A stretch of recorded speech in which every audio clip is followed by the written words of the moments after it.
Hey everyone, welcome back for another deep dive. Glad to be here. Today we're really diving into something that has been fascinating me lately, and that's mindfulness in motion. And this is a concept I pulled from a source that we have been looking at. Okay. You hear about mindfulness all the time, and I think the reason this one caught my eye is because, we're all looking for ways to stay focused and less stressed in our always-on world. Absolutely. And, you always picture mindfulness as like sitting still and meditating.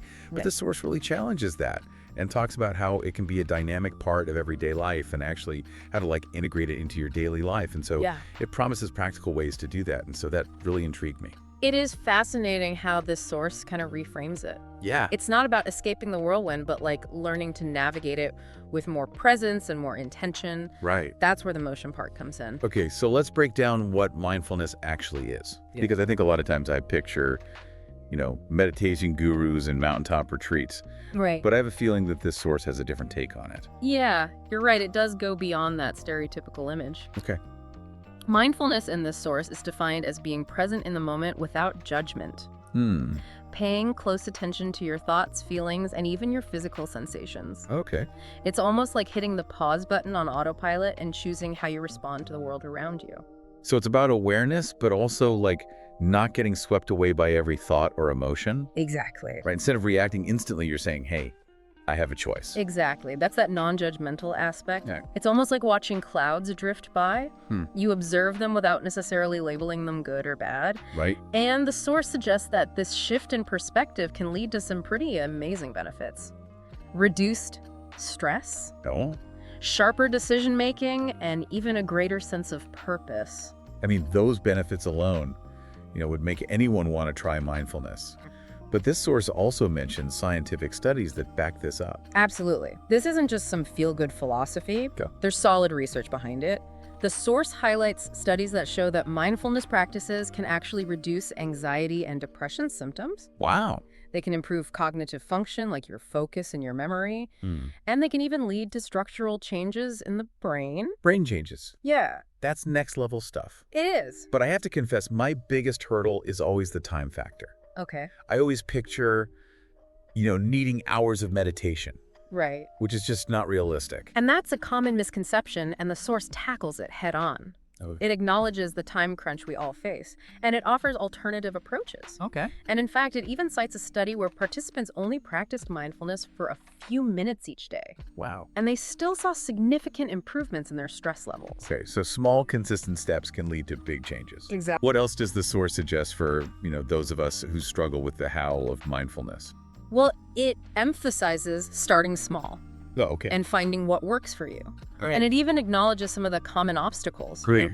Feeling like you don't have enough time. Right. Finding your mind wandering constantly. Yes. Feeling physically uncomfortable or, being overly self-critical during practice. Okay, those obstacles are so relatable.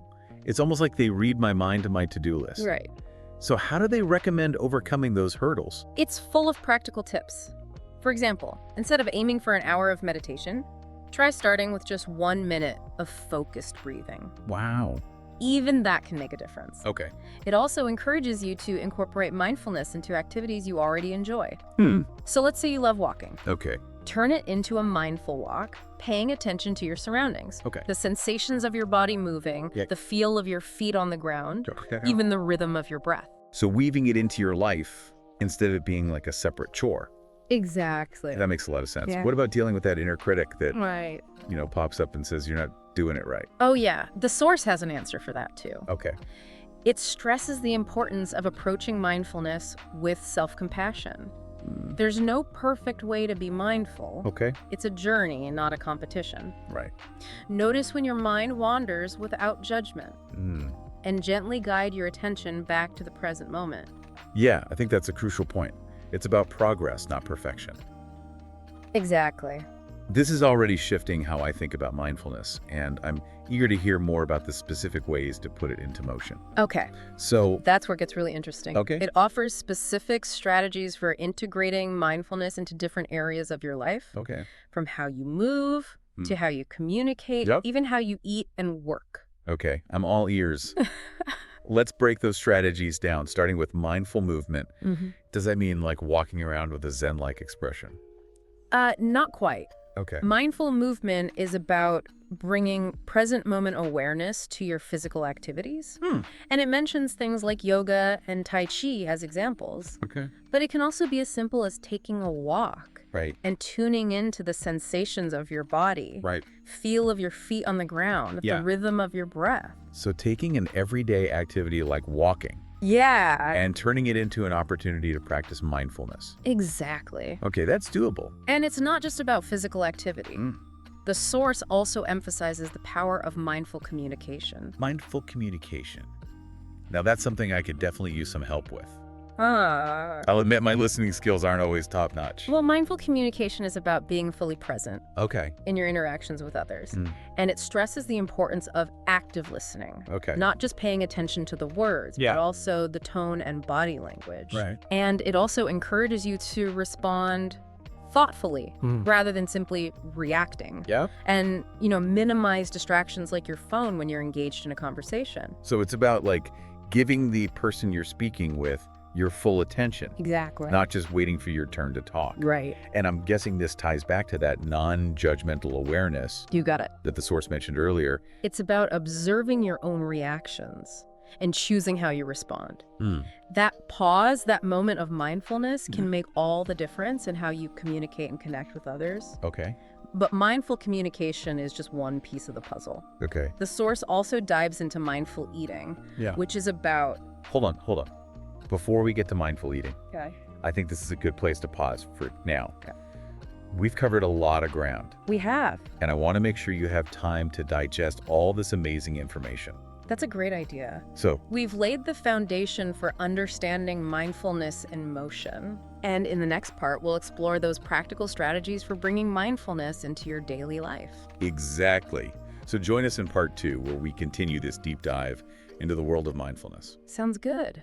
So welcome back. Are you ready to kind of put all this into practice? Yes, I am. I'm ready to make this happen in my life. All right. Well, the source actually breaks it down to different parts of your day, Oh. offering some really specific suggestions. Perfect. Because I think that's what we're all looking for, right? Those like clear, doable steps. Exactly. No need for a complete lifestyle overhaul.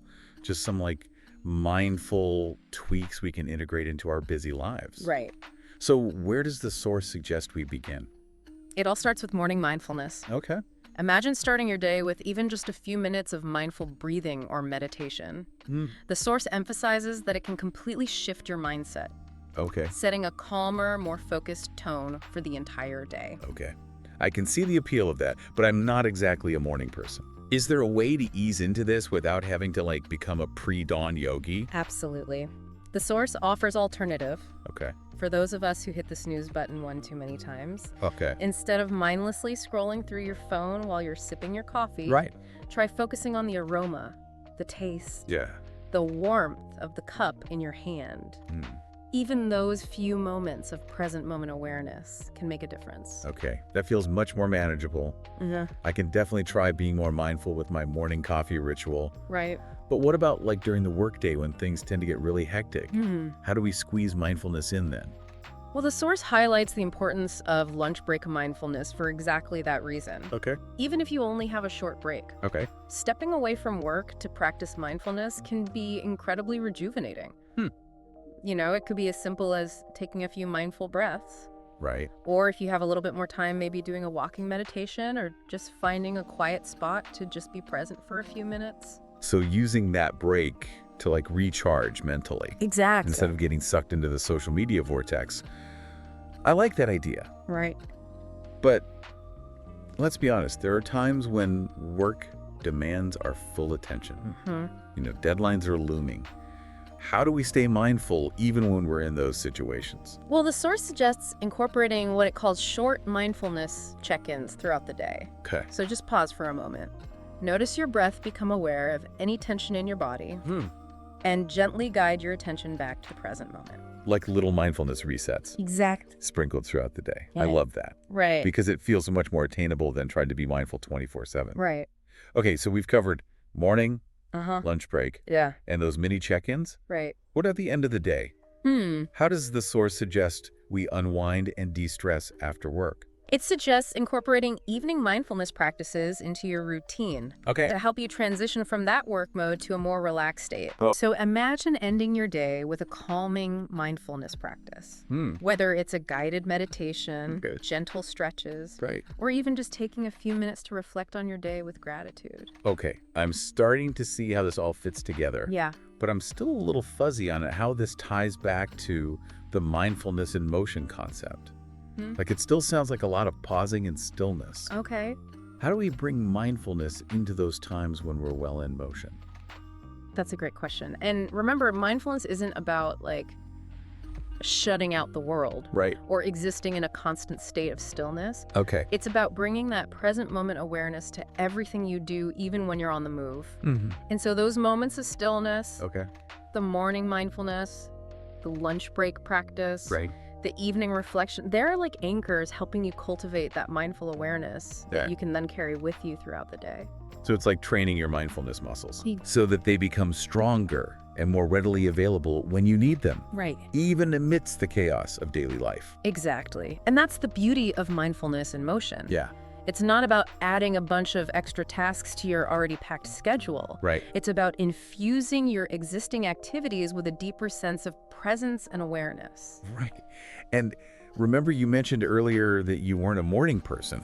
Well, the source also emphasizes that there's no right way to be mindful. Exactly. It's about finding what works for you, Right. which I love. Fine. But I have to admit, even with all these tips, actually sticking with the mindfulness practice still feels a bit daunting. Any advice for someone just starting out? Well, the source emphasizes two key things. Okay. Starting small Okay. and being kind to yourself. Consistency is more important than duration, Okay. especially in the beginning. Okay. So it's more effective to commit to 5 minutes of daily practice that you can actually stick with than aiming for an hour and feeling overwhelmed. So progress over perfection. Exactly. And remember, mindfulness is a practice, not a destination. Right. There will be days when you're more successful than others. Right. There will be times when your mind wanders off on a tangent, and that's perfectly normal. Yeah. The key is to just notice those moments without judgment Okay. and gently guide your attention back to the present. This is all incredibly helpful and encouraging. Good. But I'm curious, what are some common pitfalls people should watch out for when they're trying to integrate mindfulness into their lives? What are some things that might trip us up along the way? One of the biggest obstacles, according to the source, is setting unrealistic expectations. Okay. Mindfulness isn't a quick fix or a magic bullet. Right. It's an ongoing process. Okay. It takes time and patience to cultivate this skill. Mm. So don't get discouraged if you don't feel like a Zen master after a week. So patience and self-compassion are key. Exactly. It's about embracing the journey, not obsessing over the destination. Exactly. And it's also important to find what truly works for you. Right. There are so many different mindfulness techniques and practices out there. Yeah. Experiment. Mm. Maybe guided meditations are your thing. Right. Maybe walking in nature is where you find your mindfulness sweet spot. Yeah. The key is to explore and discover what helps you cultivate that sense of present moment awareness. That's great advice. So we've covered the basics of mindfulness in motion. We've Mhm. explored practical strategies for integrating it throughout the day. Right. And we've even tackled some common challenges. Yeah. What are some key takeaways for our listeners Okay. to remember as they embark on their own mindfulness journey? Well, first and foremost, remember that mindfulness is about being present, not perfect. Okay. It's about noticing when your mind wanders and gently bringing it back to the present moment. Right. It's about cultivating a sense of non-judgmental awareness of your thoughts, your feelings, and your sensations. And remember, mindfulness isn't just about sitting still on a meditation cushion. It's about bringing that present moment awareness to everything you do, Exactly. from your morning routine to your work day to your interactions with others. Exactly. It's about finding those pockets of mindfulness throughout your day, Mm, no matter how busy life gets. right. And sometimes those moments of mindfulness can have an impact that extends beyond ourselves. Oh, absolutely. Ooh, that sounds intriguing. I think it's time we move on to part 3 of our deep dive, Okay. where we'll delve into the deeper impact of mindfulness in motion Sounds good. and explore some final thought-provoking questions. Great. So join us. All right, so we've talked all about what mindfulness in motion is and all the different ways we can integrate it into our lives. Right. But I'm curious about, you were talking about some deeper benefits. And the source mentions this idea of a ripple effect. Yes. that mindfulness isn't just good for us personally, but it can actually have an impact on our relationships and the world around us. Absolutely. So I'm curious to dive into that a little bit more. Okay. What do you mean by ripple effect? Well, think about it this way. When you're more present and aware, you naturally become a better listener. Right. You're less likely to just react impulsively and more likely to respond thoughtfully. You know, those mindful communication skills we discussed? Right. Those have the power to transform your relationships. So mindfulness isn't just about creating inner peace. It's about cultivating more peaceful and meaningful connections with others. Exactly. Okay. The source emphasizes that mindful communication helps us build stronger, more authentic connections with the people around us. Okay. And it goes even deeper than that. Okay. When you're less reactive and more intentional in your actions, you're more likely to make choices that are aligned with your values. Oh, okay. So I'm seeing the bigger picture here. Yeah. So mindfulness can actually be a catalyst for positive change, not just within ourselves, but also in the world around us. Exactly. Yeah. It's about recognizing that our individual actions, however small, are interconnected. Okay. And when those actions are guided by mindfulness, by awareness and intention, they can contribute to a more positive and harmonious world. Wow. That's really inspiring. It's like mindfulness empowers us to become more conscious participants in life, Yeah. rather than just being swept along by the current. I love that analogy. Yeah. That's exactly it. It's not about escaping the realities of life. Right. It's about navigating them with more clarity, purpose, and connection. This has been an incredibly insightful deep dive. Good. I'm glad. We've covered so much about mindfulness in motion. Yeah. But before we wrap up, what is one final thought, one nugget of wisdom from the source Okay. that you want to leave our listeners with? As you continue exploring this idea of mindfulness, I encourage you to consider this question. Okay. How might cultivating mindfulness in motion not only benefit you, but also ripple out to positively impact those around you, your family, your friends, your colleagues, even strangers you encounter throughout your day? Yeah. Something to ponder as you embark on your own mindfulness journey. That's a fantastic question to leave us with. As we wrap up this deep dive into mindfulness in motion, remember that it's about finding those moments of presence, no matter how small, and weaving them into the fabric of your daily life.